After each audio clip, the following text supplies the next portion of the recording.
Hola, ¿qué tal? ¿Cómo están? Les habla Life Coach José Antonio Tabora, mi nuevo programa Política Actual con temas controversiales de actualidad socioeconómica de Costa Rica. Entrevista a jueces, abogados, fiscales, candidatos a la presidencia de la República, diputados, ministros, presidencia de la República. No te lo puedes perder todos los martes de 5 a 6 de la tarde. Política Actual con el Life Coach José Antonio Tabora.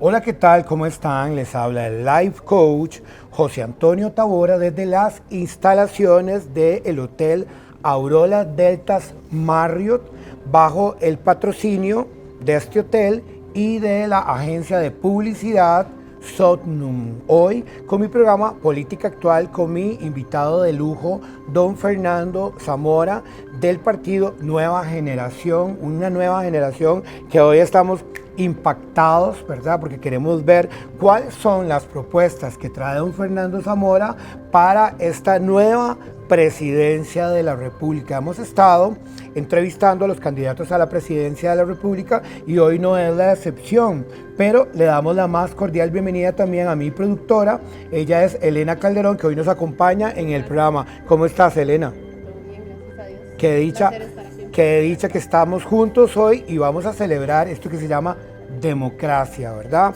En Costa Rica tenemos algo muy particular que no tienen otros países del mundo, que es la democracia. Y para hablar de democracia hoy, a don Fernando Zamora, candidato a la presidencia de la República. ¿Cómo está, don Fernando? Don José Antonio, de verdad que es un honor participar en su programa, igualmente, gran gusto. Don Fernando, hablemos un poco de la nueva generación, ¿verdad?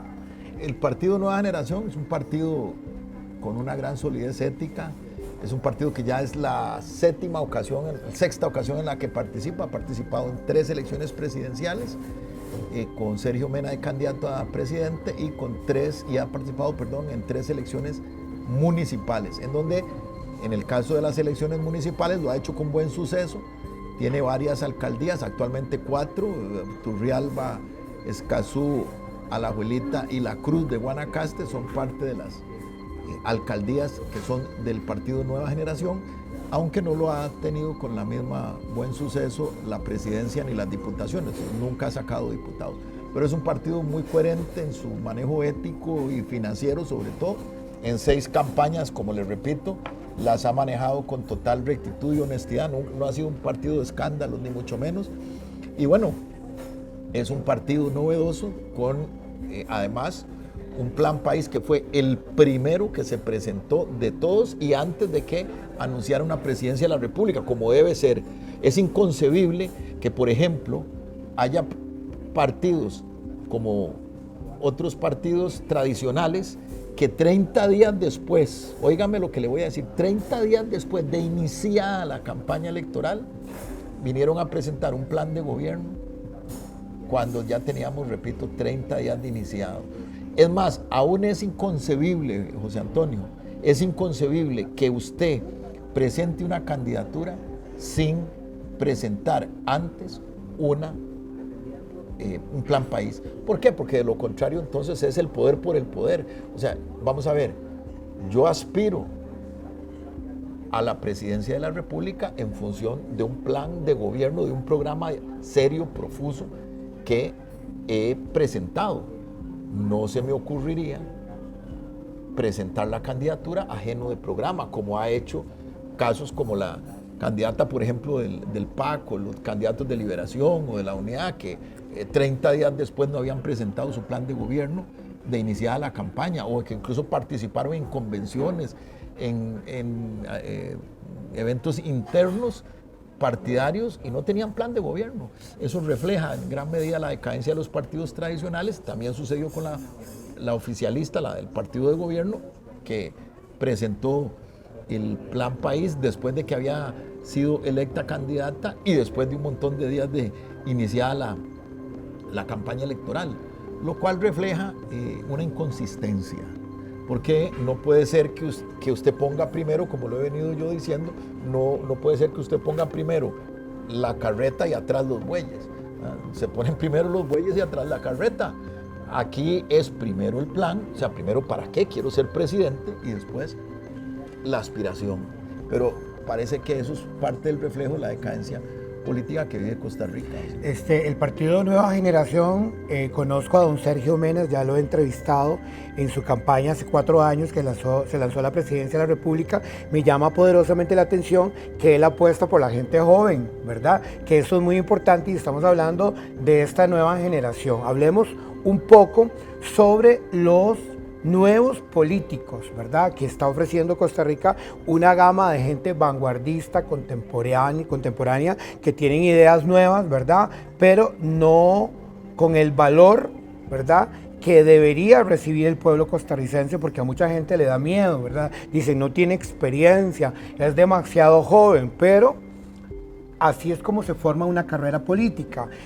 Hablemos de la juventud en Costa Rica. ¿Cuál es el plan de gobierno que tiene usted para todos los jóvenes en Costa Rica? Un plan que va orientado hacia una creación masiva de empleo. Y este objetivo de creación masiva de empleo va orientado en 3 áreas, básicamente. Un primer eje que es un inventario agresivo de lo que llamamos infraestructura novedosa a gran escala, infraestructura a gran escala, un inventario masivo en alianzas público-privadas, porque el Estado no tiene recursos para ello, pero sí la nación costarricense como tal sí los tiene.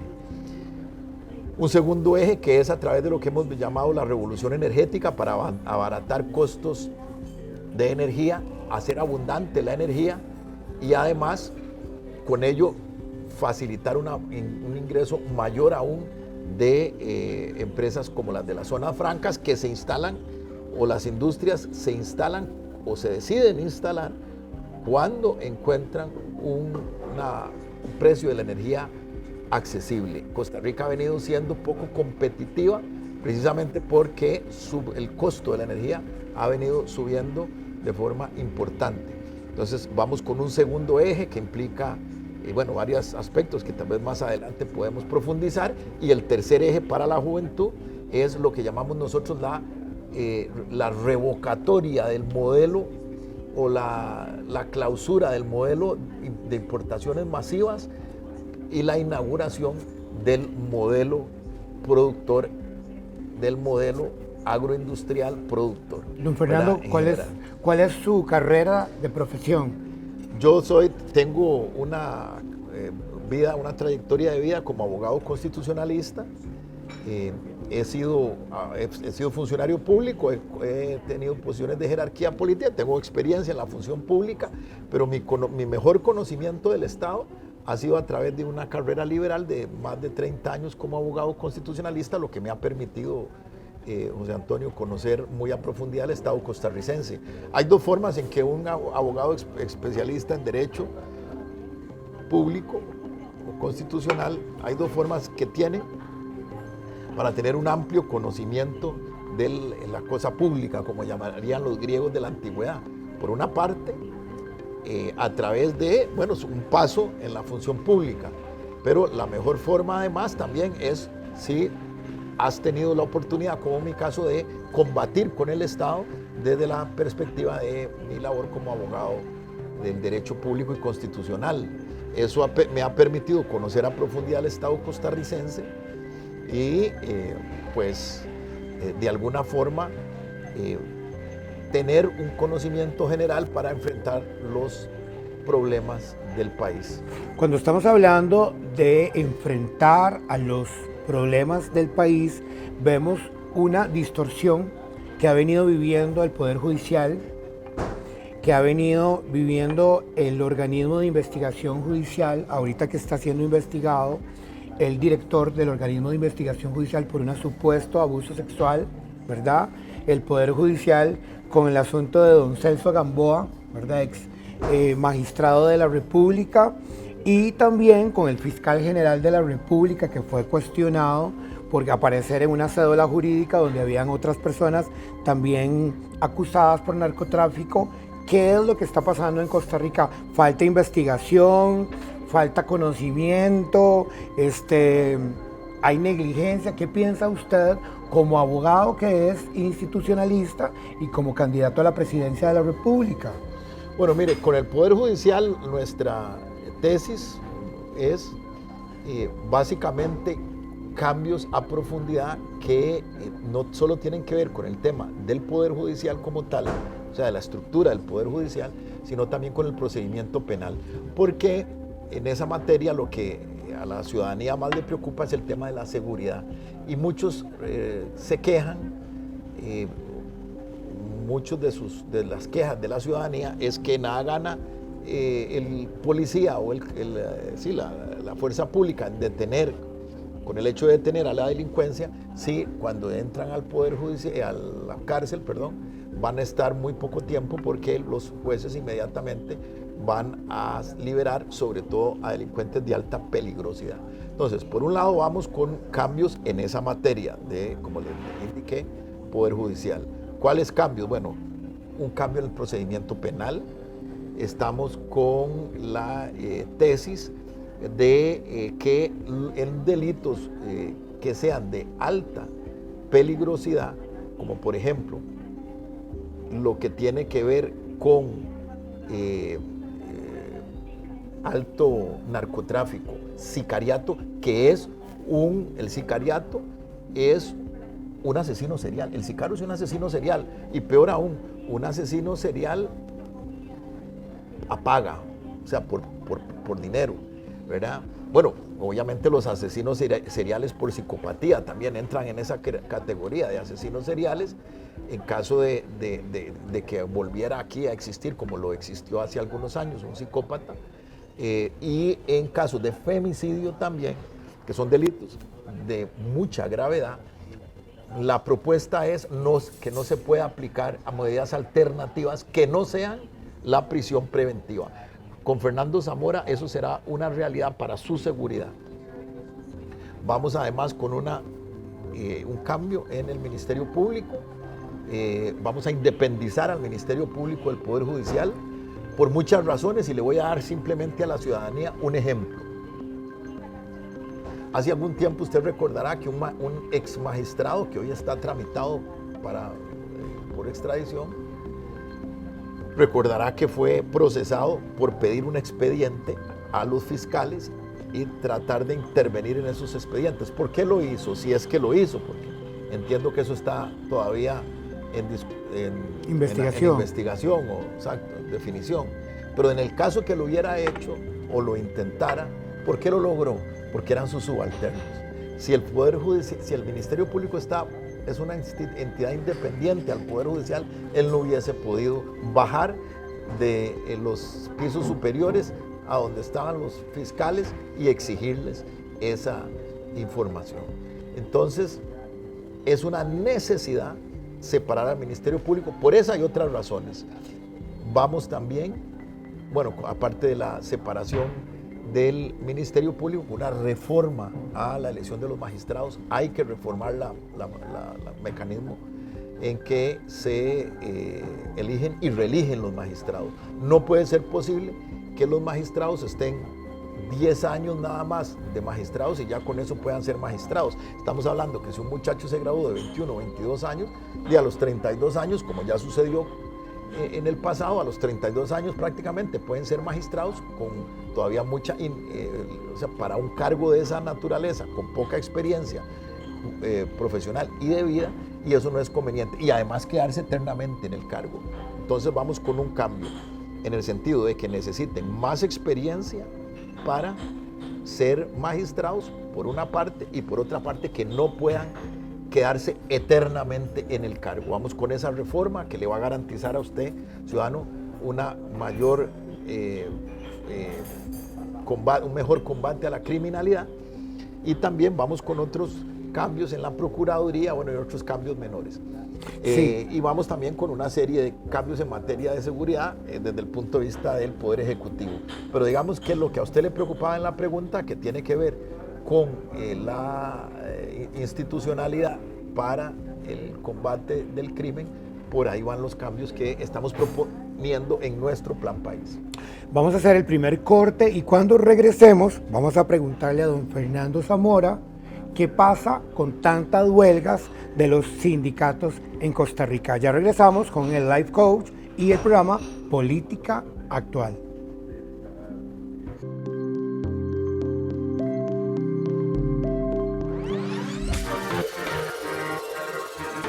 Se va a quedar con las ganas del vacío de su piel.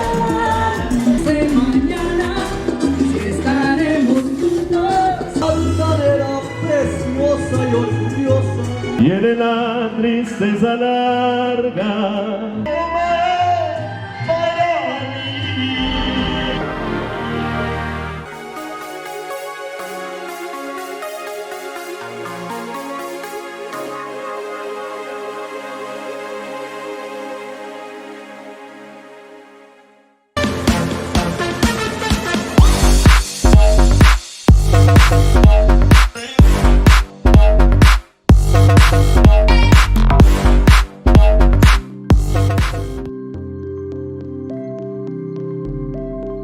Bien, estamos en el segundo bloque de mi programa Política Actual con el Life Coach José Antonio Tavora, y tras bambalinas había avisado de que íbamos a hablar sobre los sindicalistas. En este país, don Fernando es famosísimo porque hacen huelgas cada 3 meses. Hay una huelga organizada por la Asociación Nacional de Empleados Públicos que lidera don Albino Vargas, ¿verdad? Uno ve siempre, un saludo a don Albino Vargas, por cierto, ¿verdad? Y lo queremos mucho en el programa, pero hablemos sobre esto, ¿verdad? Cada 3 meses usted va a ver una huelga en San José, son los sindicalistas de los enfermeros, son los sindicalistas de alguna asociación que se está quejando, los empleados públicos, los médicos, los educadores. Es una queja constante de los salarios, que no hay plata, que está pasando, y cuando vemos la cantidad de gente, ¿verdad?, que se manifiesta en el país, uno se pone a pensar lo peligroso que podría ser ahora que en Costa Rica hay muchos sicarios, ¿verdad?, y gente que anda haciendo muchas cosas malas, de la situación de estarse manifestando. Sin embargo, estamos en un país democrático donde usted puede manifestarse y puede decir, no estoy de acuerdo con lo que el gobierno está haciendo y quiero que me aumenten el salario. ¿Por qué razón tendríamos que llegar a hacer una manifestación para hacerle presión al gobierno y no hacer una conversación como la estamos haciendo hoy para evitarnos ese tipo de cosas, don Fernando? Bueno, lo primero que hay que decir es que en Costa Rica el tema de la sindicalización o de las manifestaciones se ha regulado más bien de alguna forma hasta un poco represivamente en los últimos años. Carlos Alvarado aprobó una serie de leyes anti-huelga, ¿verdad?, incluso de criminalización de la huelga, que prácticamente han desestimulado mucho más bien la actividad sindical. Lo primero que hay que aclarar es eso, ¿verdad? No es cierto que eso haya dado un aumento, sino por el contrario, se ha venido desestimulando. Y por el contrario, bueno, la institución sindical es una institución constitucionalmente garantizada además por convenios internacionales, y lo que corresponde a un gobernante democrático, como con el favor del pueblo y de Dios, yo lo seré a partir del 8 de mayo, pues lo que queda es un diálogo social constante para, como usted lo dice, evitar las huelgas. Don Fernando, acaba de mencionar usted una parte clave para mí como coach de vida, dijo, y de Dios, mencionó a Dios en esta entrevista. ¿Usted es un hombre de fe? Absolutamente.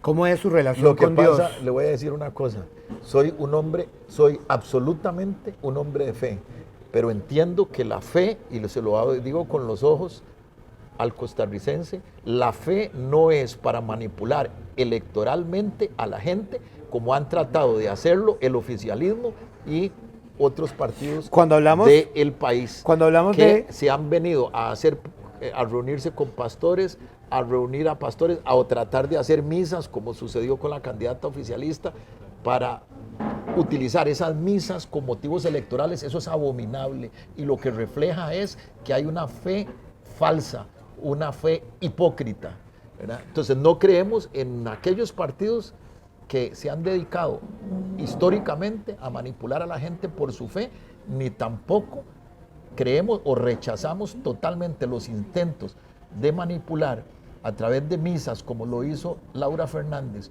o a través de grandes reuniones con pastores que llegan, peor aún, a negociaciones subterráneas de puestos políticos a cambio de un favor. apoyos y de favores electorales. Eso se llama manipular a los creyentes a través de la fe. Y es claro, y denuncio públicamente que eso lo ha venido haciendo el oficialismo y lo ha venido haciendo el Partido Nueva República. Y eso es deplorable. Cuando estamos hablando de manipulación, se acaba de hablar dos temas. Eso no significa que yo no sea un hombre de fe y un hombre totalmente creyente. Cuando hablamos de manipulación, podemos ver, así como usted lo menciona, ¿verdad?, de algunos candidatos a la presidencia de la República que han utilizado la religión para fines electorales, ¿verdad? Y que eso no se vale, no está permitido, o más bien la manipulación se empieza a notar, ¿verdad?, en el momento en el que la gente es convocada a una congregación, a un culto, a una misa, a una iglesia, y de repente se distorsiona el objetivo de la parte espiritual. Cuando estamos hablando de la parte espiritual, ¿verdad? Usted es una persona de oración, se levanta, ora, le pide a Dios dirección, es un hombre con propósito. ¿Cuál es o quién es don Fernando Zamora? Sí, pues sí, obviamente soy una persona que aplica todos esos principios, soy una persona que obviamente cumple con todos voy a la iglesia, oro, tengo una vida de ¿Usted es casado? Sí, correcto. ¿Tiene hijos? Sí, correcto, los he criado en la fe, obviamente. Soy una persona que he tratado de cumplir a cabalidad con los mandamientos que son bíblicos, obviamente también, pero trato de no, vamos a ver, de tener eso en reserva. Hay una famosa... Sí, como algo frase, suyo, algo personal. Hay una famosa frase del Evangelio que dice, no seáis como los hipócritas que hacen grandes oraciones en público y grandes manifestaciones. Para que la gente los vea. Para que los vea, sino por el contrario, ora en secreto para que mi Padre te honre en público. Esa más o menos en materia de política y fe es mi filosofía. Lo que no significa, y quiero dejar claro, que yo crea que hay que separar, en el caso del gobierno, que haya que separar y ocultar la vida de fe de la actividad pública. Don Fernando, porque eso sería perseguir a la fe y a la religión. No, yo no creo en eso. Pero usted profesa alguna religión, usted es cristiano, es católico, ¿qué es usted? Yo tengo una gran amistad en general, con ambas denominaciones. Le he servido a la Iglesia Católica. En el caso de que usted quedara mañana de presidente de la República, ¿va a ir a la misa o va a ir al culto? No, yo voy a misa, pero tengo una gran amistad. Le sirvo a la Iglesia Católica en la conferencia episcopal. En la comisión de bioética, en el CONAVIET, pero eso es una labor privada, reservada mía, no la mezclo con nada electoral. Y también en el pasado, tengo grandes amigos pastores, he participado, me han invitado muchas veces, hubo un tiempo en que estuve participando muy frecuentemente en ciertos eventos evangélicos y cultos evangélicos, así que tampoco tengo ningún tipo de reserva en torno a eso. No creo que... Ni es hermético con la parte espiritual. Ni creo tampoco que Dios al momento de si tenemos que entrar en esa materia, no creo que Dios a la hora de llegar uno a su presencia le pregunte para la salvación si usted fue de uno u otra denominación. No soy de los que creo que Dios te va a preguntar, ¿usted era de tal denominación? Sí, entonces no entra al reino de los cielos. O usted era de la otra, perdón, entonces sí entra. No creo en eso. Como te digo, he dado incluso asesoría jurídica cuando me han preguntado, o consultoría en temas culturales a la Alianza Evangélica también, a pesar de que mi servicio más formal es con la Iglesia Católica. En temas culturales fui de los primeros que empezó a hablar de esos temas en Costa Rica, pero nunca, repito, lo he usado lo he utilizado, ese conocimiento sobre temas de cultura y fe, nunca lo he utilizado con fines electorales, porque eso me parece censurable. Sí, hay un tema que quiero hablar y abordar hoy, que es un tema muy delicado en Costa Rica, que es la comunidad LGTB más plus, ¿verdad? Es una cantidad de votantes en Costa Rica.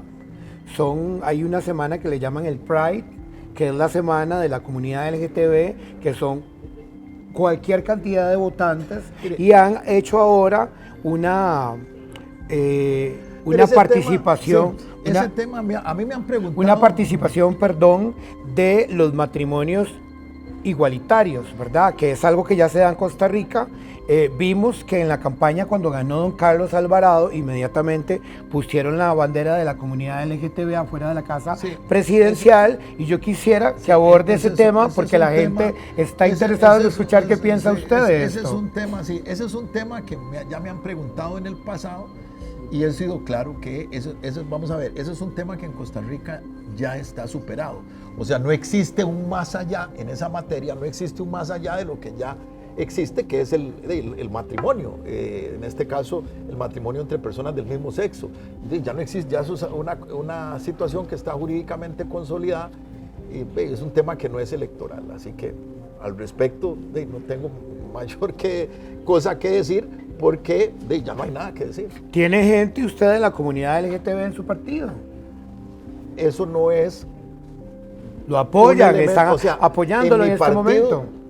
Es bienvenido todo el mundo. Claro, para dejarlo claro, sí. En mi partido a nadie se le valora por su orientación sexual. Muy punto. bien. Y ese es el principio de la democracia. Ese es el principio del partido Nueva Generación en esa materia.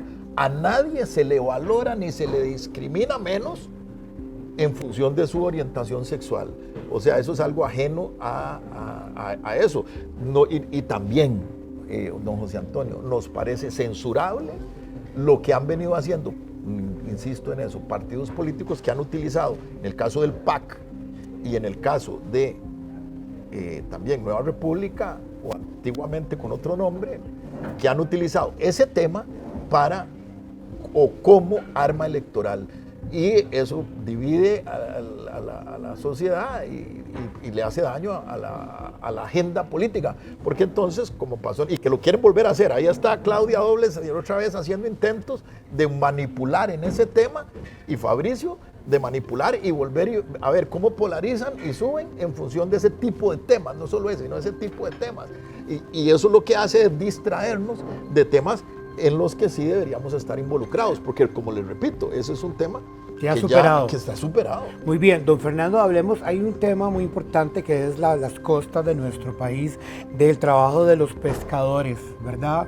Vemos que hay dos tipos de pescadores y vemos gente que está sin trabajo, no tienen que comer. Mucha gente, ahorita estamos con una época de desastres naturales a causa de la lluvia, ¿verdad? Hay mucha gente que perdió sus casas, perdió su trabajo, no saben qué hacer, no saben cómo volver a empezar de nuevo otra vez. ¿Qué haríamos por una comisión de emergencia en Costa Rica? Bueno, nosotros tenemos el siguiente principio a nivel de emergencias y cambio climático. En la historia de la humanidad, José Antonio, las emergencias climáticas y los desastres naturales, la hostilidad que enfrenta el ser humano con el clima es una realidad histórica. Por supuesto que podemos decir que se ha agravado, pero eso es una realidad histórica. Y siempre se ha enfrentado, se ha resuelto el problema a través de la inversión en infraestructura. Así el ser humano ha enfrentado, ¿verdad? Por una parte, con inversión en infraestructura ante los desastres climáticos, ante la amenaza, ¿con qué? Con embalses, reservorios de agua, canalización de aguas, prevención, todo a través de la infraestructura, por una parte. Y por otra parte estamos claros de que la mejor forma de combatir los problemas de ambiente y de ecológicos es con una excelente regeneración del bosque. Vamos con esas dos líneas de acción, ese es el principio nuestro. Vamos con Desarrollo de infraestructura para enfrentar el cambio climático, por una parte el gran eje de acción, y por otra parte costarricense vamos con el gran eje de acción de la reforestación, con una meta que nos vamos a establecer del Partido Nueva Generación de 1% de crecimiento del bosque anual, hasta llegar a una meta determinada, porque obviamente no todo puede ser bosque, tendríamos que irnos a otro país y lo pretendiéramos todo hacer bosque. Tampoco por eso podemos irnos hacia un extremismo ambientalista, porque tenemos que vivir también de una actividad productiva y tenemos que tener una zona urbanizada donde podamos vivir los ciudadanos, ¿verdad? Sí, vamos a hacer el último corte y cuando regresemos vamos a preguntarle a don Fernando Zamora sobre la campaña política, los debates que vienen ahora con el Tribunal Supremo de Elecciones y qué piensa él sobre las votaciones, las fiscalías internacionales y la venida de don Nayib Bukele a Costa Rica. Ya regresamos con el Life Coach y su programa Política Actual.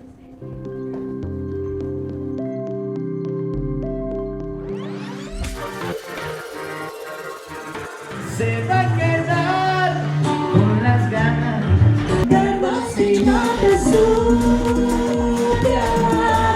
de mañana si estaremos juntos. Altanera, preciosa y orgullosa. Viene la tristeza larga.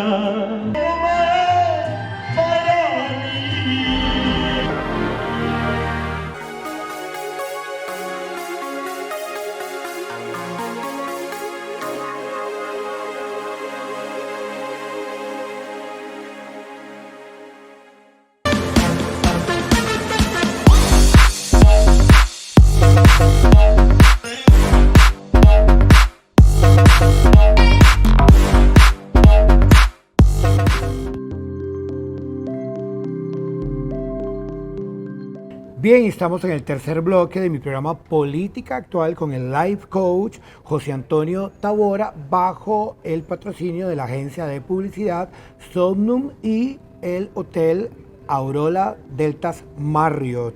Y tras bambalinas habíamos dicho que íbamos a hablar sobre los debates del Tribunal de Elecciones, ¿verdad? Ahorita viene el tribunal, pero en Costa Rica hemos visto en campañas anteriores que siempre hay como una preferencia por algunos candidatos y que no llevan a todos los candidatos a la presidencia al debate. Por ejemplo, en esta ocasión tenemos 20 candidatos a la presidencia de la República y también está cuando los partidos políticos tienen la deuda política y solo le permiten a algunos partidos políticos a partir del 4% esa deuda política y poder cubrir los gastos como vallas publicitarias, comerciales de televisión, comerciales de radio y todo el gasto de lo que conlleva una campaña política.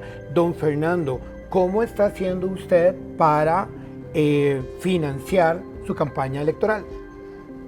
Básicamente a través de dos vías, la más, o más bien la ideal. Su bolsillo. No, la ideal, bueno, por supuesto que obviamente es un sacrificio también personal y familiar que hay que hacer. Uno realmente inyecta mucho dinero personal y hasta de tu familia en la actividad política. Eso es una realidad, eso no se escapa de el que la familia se va involucrada en la política. Cuando uno se mete en ella es casi imposible. Entonces, pero las dos líneas de acción para obtener recursos ha sido, por una parte, la acción, lo que llamamos nosotros la acción popular de financiamiento, o sea, el financiamiento dado por la ciudadanía simpatizante, que eso es lo óptimo. Ojalá todos los recursos fueran por esa vía, pero bueno, es imposible pretender financiar toda la campaña por esa vía. Entonces la segunda vía es a través de los bonos de deuda política y pues estamos tratando de recaudar fondos para ellos, ¿sí? A través de obtener inversionistas que todavía estamos en esa lucha, teniendo inversionistas que se involucren en eso.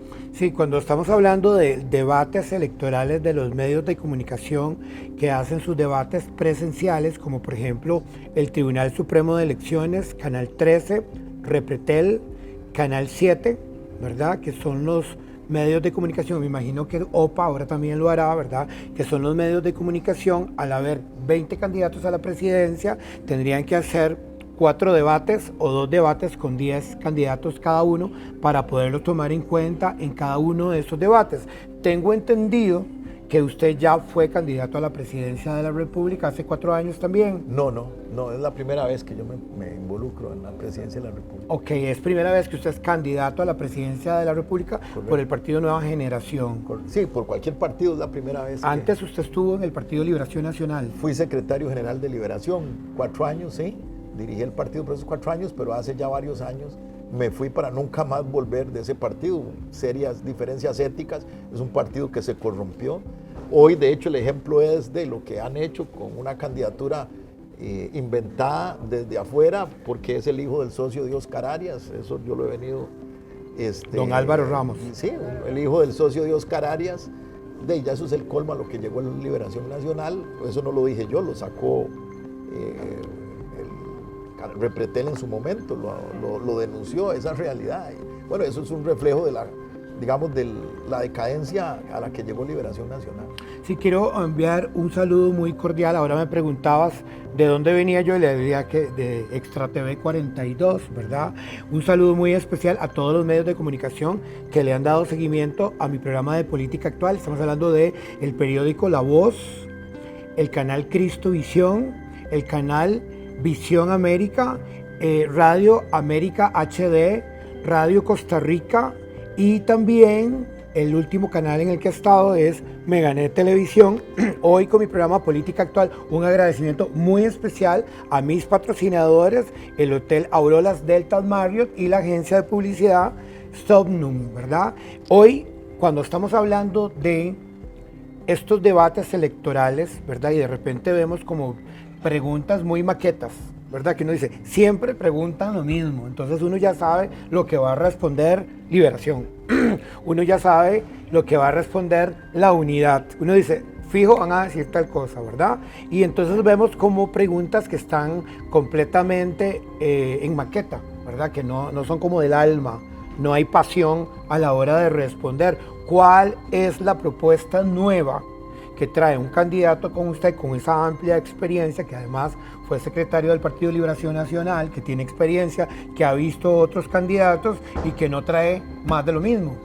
Pero una propuesta nueva, ¿en qué sentido? Disculpe. En el porque sentido... ahí tenemos propuestas nuevas en todas las áreas, pero ¿en cuál te interesa? Hablemos de la democracia, hablemos de la parte periodística, y hablemos de las propuestas nuevas con los nuevos diputados que estamos a punto de escoger sobre Partido Nueva Generación. Ok, bueno, las propuestas nuevas, vamos a empezar por la tercera.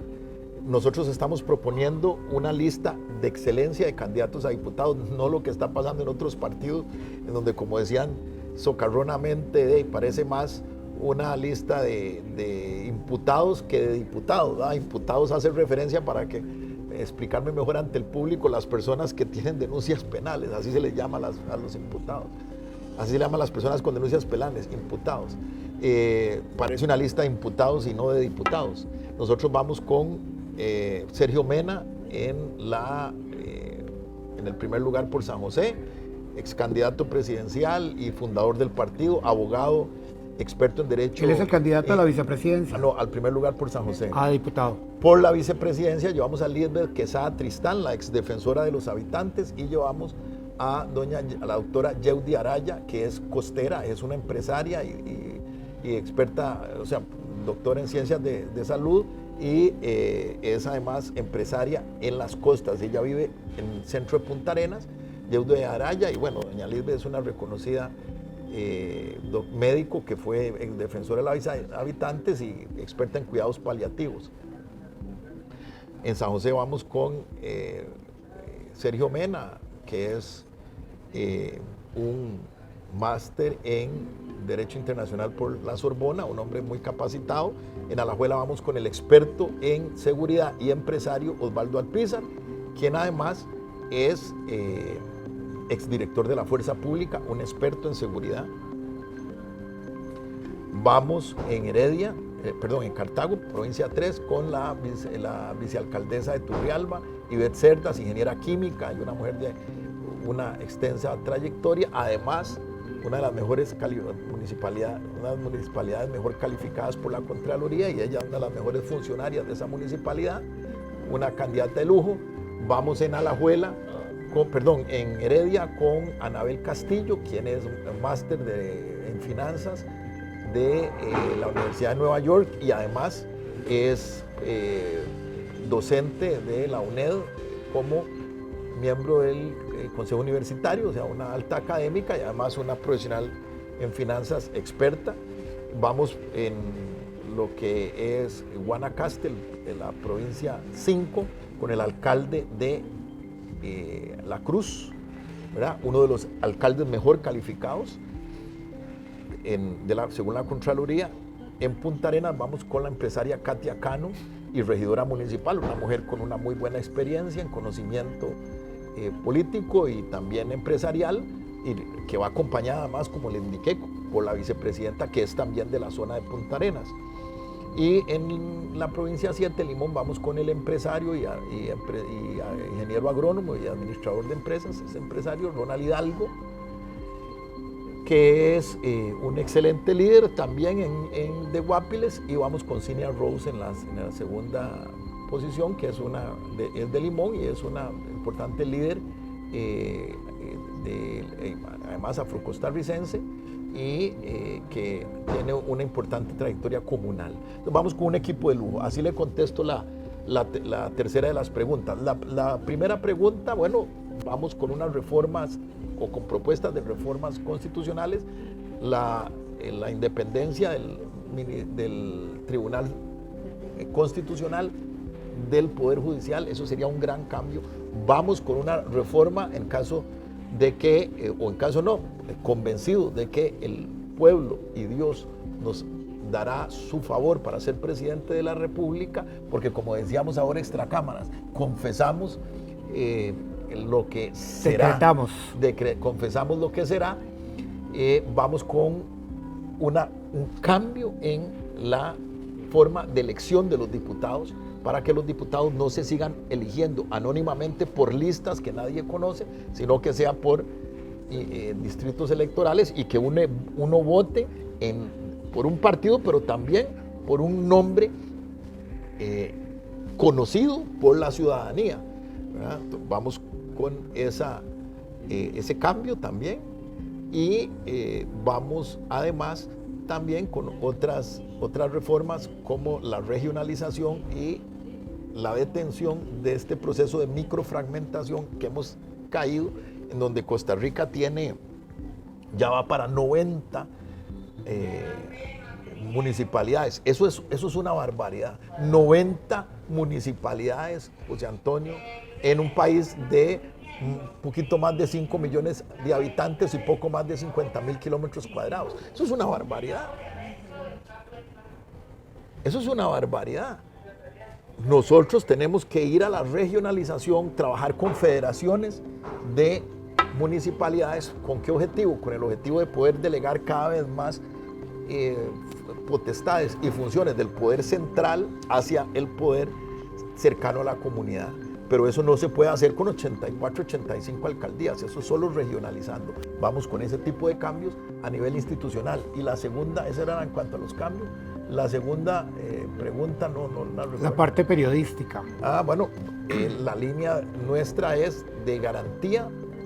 Son dos principios que nos dirigen como partido. Primero, la libertad de prensa, algo que ha venido muy a menos porque el gobierno ha venido combatiendo mucho, no solo los grandes medios, incluso muchos medios que son disidentes, pequeñitos, pero que son disidentes, les quita toda posibilidad de financiamiento. Entonces, ha venido atacando no solo a los grandes medios, sino a los medios pequeños, disidentes y medianos. Vamos con una política reversa. todos los medios tienen garantía de libre expresión, no serán perseguidos y todos deben tener a un acceso democrático de temas como la pauta. Eso por una parte. Y por otra parte, que no se puede, un cambio en el sentido de que no se puede pretender que solo los medios con alto poderío económico puedan participar.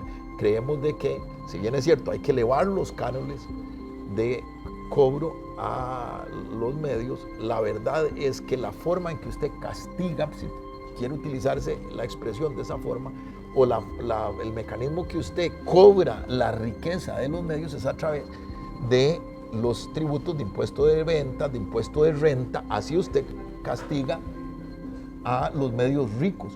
No puede ser con altos cánones, porque entonces usted está con eso castigando a todos los medios, incluso no solo a los ricos, sino a los pobres.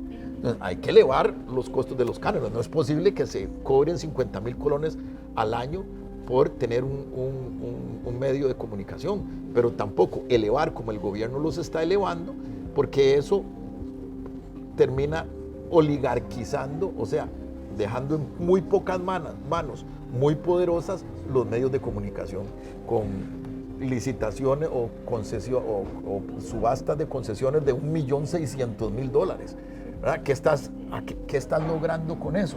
Que estás limitando la actividad de los medios prácticamente a solo los ricos, y eso no puede ser. Don Fernando, ya para terminar, ¿verdad? Le ofrezco, ahí está la cámara, para que usted le hable a mi público de política actual, ¿verdad? El público de la agencia de publicidad Somnum, y le diga por qué razón tiene que votar por don Fernando en esta campaña. Costarricenses, usted debe votar por Fernando Zamora y por el Partido Nueva Generación y sus diputados por dos razones. La primera, porque fuimos los únicos que presentamos un profuso plan de gobierno serio y conciso, pero con enormes y buenas propuestas antes de presentar una candidatura. O sea, primero fueron las ideas, primero fueron los ideales y después la aspiración del poder. Las candidaturas deben ser en función de objetivos, proyectos y propuestas.